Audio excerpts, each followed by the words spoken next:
gulay for today's video. Ayan ang aking ipapakbet mga kakusina. Fresh from Ilocos. Ayan yung kalabasa, sitaw, at saka kamatis at itong mga beans. Ayan. Ang kanyang sahog, porky. Meron dyang bawang sibuyas luya. At ito binili ko yung ampalaya at saka eggplant. Ayan, tara let's cook! Isang kutsa natin sa sariling mantika ang porky. Ayan, naglagay lang ako ng kaunting tubig dyan. And then, papalabasin natin yung kanyang mantika. Ayan mga kakusina. At pagkalabas nga ng kanyang mantika ay saka naman tayo dito maggigisa. Gigisa natin dito yung mga pampalasa. Ayan yung mga aromatics ingredients tulad ng bawang, sibuyas at saka luya. And then isunod natin yung maraming kamatis dahil marami tayong kamatis ngayon, kaya dinamihan ko na ang kamatis. Mas masarap ang pinakbet pag marami ang kamatis. Ayan nga, at hahaluin lang natin ito. Isama na natin yung ating sinangkutsang porky, and then maglalagay tayo dito ng bagoong alamang. Ayan ang magpapasarap din sa ating pinakbet.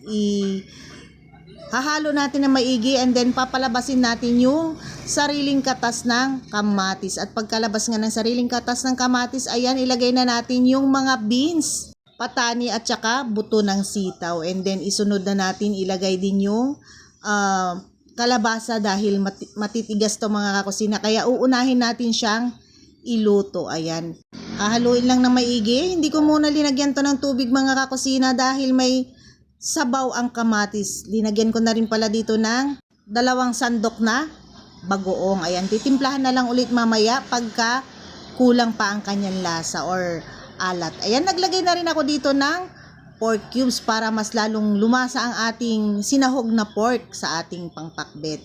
Ayan mga kakusina, tinakpan ko nga, and then pagkaraan ng ilang minuto, ayan, naglagay na rin ako dito ng seasoning granules. Ayan, linagyan ko na rin pala dito ng tubig mga kakusina para may sabaw ang ating pakbet dahil gusto ng aking anak ang sabaw ng pinakbet. Ayan, linalagay ko na rin dito yung iba pang gulay na mas malambot kasi inuna ko yung mga mas matitigas na gulay, kaya itong mga gulay na to ay pinagsabay-sabay ko na rin yung eggplant, yung sitaw at saka yung ampalaya. Ayan, at ihahalo lang natin ito mga kakusina para maluto na ng tuluyan. Ayan nga, tatakpan natin ng saglit para maluto na ng tuluyan itong ating mga gulay.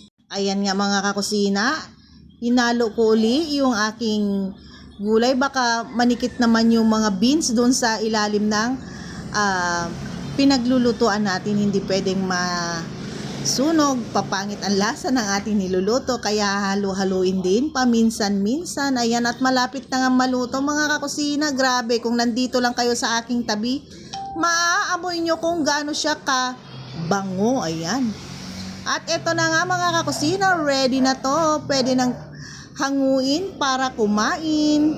Nakakamiss yung ganitong pakbet, yung mayroong patani. Ayan, mabango ang ating pinakbet dahil dyan sa patani. Mas masarap sana to kung chicharong bagnet ang kanyang sahog. Pero okay lang yan mga kakusina. Meron pa rin naman siyang sahog na porky. Masarap pa din ang ating pinakbet. Ayan, tara let's eat mga kakusina!